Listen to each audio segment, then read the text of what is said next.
Hey guys, welcome back to the channel. Hopefully you can hear me. I'm at the beach today and there's something that I wanted to talk about.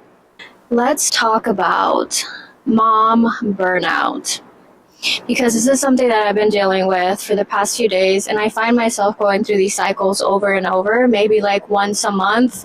I feel like I'm having a mental breakdown because of the lack of support that I have in my life when it comes to my children. So I wanted to make this video as a way of just really venting and also lending support to anyone else that is going through the same thing, because it is so important to know that you are not alone, even though sometimes you might be physically alone and it feels like a lot. It feels like a huge load to carry. I have 3 children and I don't have any familial support. My mother and my father have passed, and I don't have like any brothers or sisters that really help me with my children. So all of the time that they are in my care, they are with me. You know, there's 30 days in a month, and within that month, I'm only getting 4 days to myself, like fully, that they're not with me. You know, they're with their father, but 4 days out of the month is still not enough whenever, I wake up in the morning and my whole life revolves around my children. And sometimes it's okay to know that you're not okay. That you're not okay. And last night, this is something that I usually never do. Okay, I'm someone that is very able to release my emotions, but it is that time of the month, and last night I was feeling very overwhelmed, very emotional, because there are certain things that I tell my children to help me with, like wash your fork when you're done or clean your room. But as a parent, as a mom, I'm sure you know that you have to constantly be repeating yourself, and it's just something that is part of just being a parent. And then I was just thinking to myself how every single day I'm doing something for someone else. I'm washing a fork, I'm washing a spoon, I'm washing clothes, I'm picking somebody up, I'm taking someone somewhere. It is just always the way that it is, when you have children. And I am used to carrying the load, so I really try to stay optimistic and look at the positive things in life, because I chose this. I wanted to be a mother. This is something that I wanted in life, and I love my children so much. They are the light of my life. However, that does not mean that it is a walk in the park. That does not mean that it is going to be easy, especially when it takes a village to raise a child, let alone 3 children, and I don't have that support. And I don't really like to talk about those kinds of things, so I feel very vulnerable doing so, because whenever I talk about it, I feel this internal guilt, and I also feel like I am speaking about it like if it is a burden, and I never want my children to feel like they are a burden, because they are not. But at the end of the day, I do feel like this is a very important thing to talk about, because we need to look at the reality of things. And my son, he's going to be 17. He very well understands the responsibilities that come into, being a parent, just by seeing me, and also being the oldest child. I feel like some responsibilities are always going to fall on the oldest child, even though I try my best not to do that, because I do feel like it is not his responsibility. And I've learned a lot with the experiences that I've had in my life as the oldest child.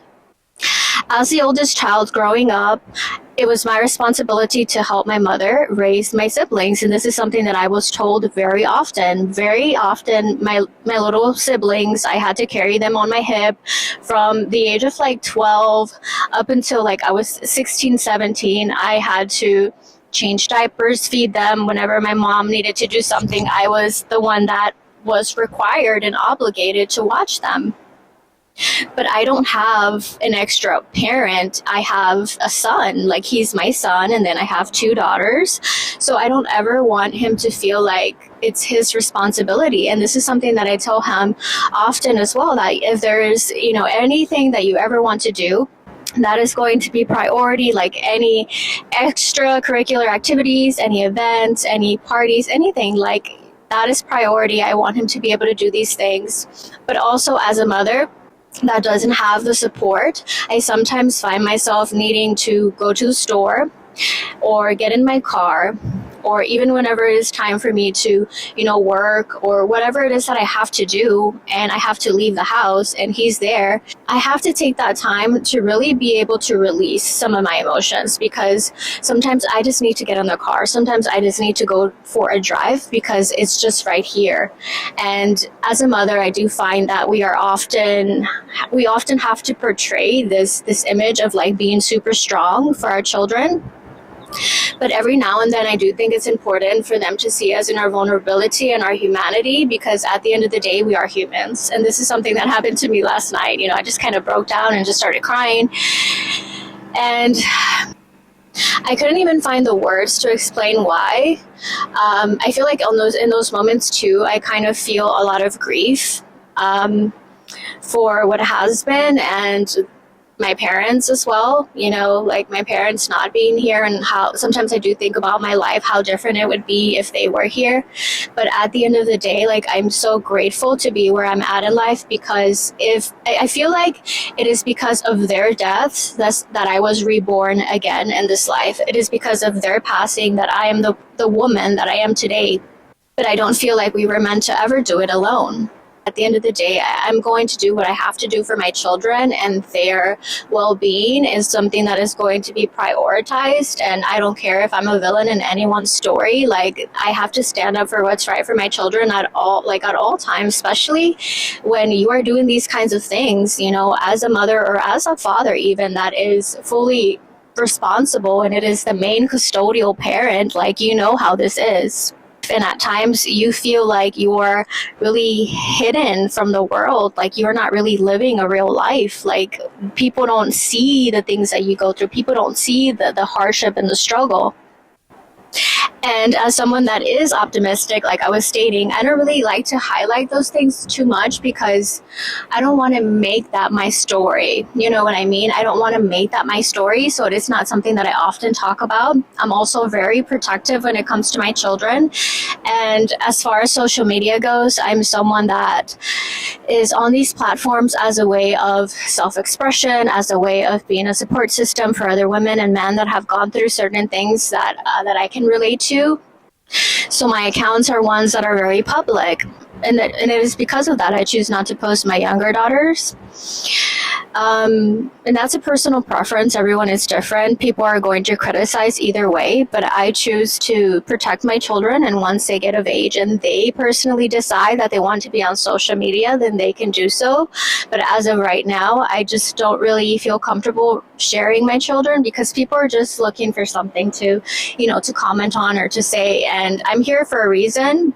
And having my children criticized is not going to be one of them. So I don't even feel the need to prove myself to anyone or feel like I have to post certain things, because I'm living this life. Like, this is the life that I am living. People don't see it. It's very real to me, and I don't feel like I have to prove myself, because regardless of what I do, I'm still the one that has to take care of my responsibilities. I'm still the one that has to take care of their needs first and foremost.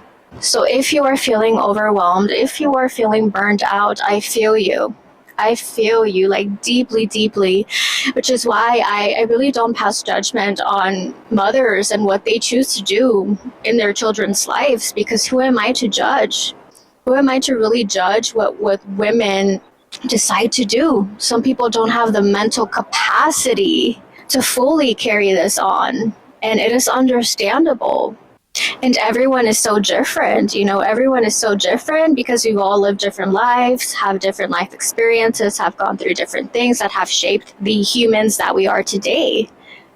So I can't really pass judgment on anyone, but I know who I am and I know what I have to do. And that's what I'm here to do for mine, So whenever you are feeling burned out, try to find little things that you can do to help yourself feel better. Finding a gym that has daycare, so you can go and leave your children at the daycare and you can work out or go to the pool or go to the sauna, even if it is for an hour or two. Get in the car and go for a drive any little time that you can. If you do work full-time, try to call into work every now and then and spend the day by yourself. Today I decided to play hooky, and I came to the beach because I feel like I needed to be in nature. And water to me is just so healing. So I'm just here enjoying this beautiful, beautiful day alone at the beach. And this is why I'm like, you know what? Let me just share my experience. So hopefully someone out there can relate to this. And make sure you try to find some time for yourself. Even if it is at the end of the day, try to set up certain schedules to where you can have some time either at the beginning or at the end of the day where you're either, waking up a little early or having your children go to bed a little early so you can get some you time, so you can get in some journaling, meditation, taking a hot bath, a hot shower, drinking some tea. Pouring back into ourselves is so important because this burnout is so real. It is so real. And being surrounded by children all day long, yes, it's wonderful. We love it. However, we need other adult interactions. We need to talk to other adults to make ourselves feel normal. It is just part of who we are as human beings. We need that kind of connection and community. So if you can, find some sort of support system, find someone that you can talk to, another adult. If you don't have any family members, try to lean on a friend. If you don't have any friends, try to find someone on social media. And if not, then hey, I'm here. You can leave me a comment. You can DM me on Instagram. Do not feel like you are alone. Because whenever we find ourselves feeling really alone with no support system, we can start spiraling into old cycles of self-sabotaging behavior that can lead us to make really bad mistakes. And that is only going to further make us feel like we are unworthy. It's only going to make us feel like we're not capable, like we're not strong enough. And that can put you in a depression, that can develop into anxiety. So take care of yourself. Take care of yourself. Give yourself the time that you need, even if it is just a few minutes a day. It is so important. They're going to be okay.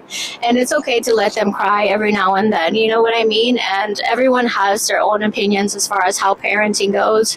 I'm someone that definitely does not believe in physical punishment. I try to really talk to my children as much as I can, but do not shame yourself if you do lose it and you yell at them or you smack them. And we're human beings. What can we do?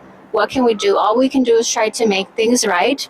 Try to gather ourselves, try to really go within and really take care of our emotions.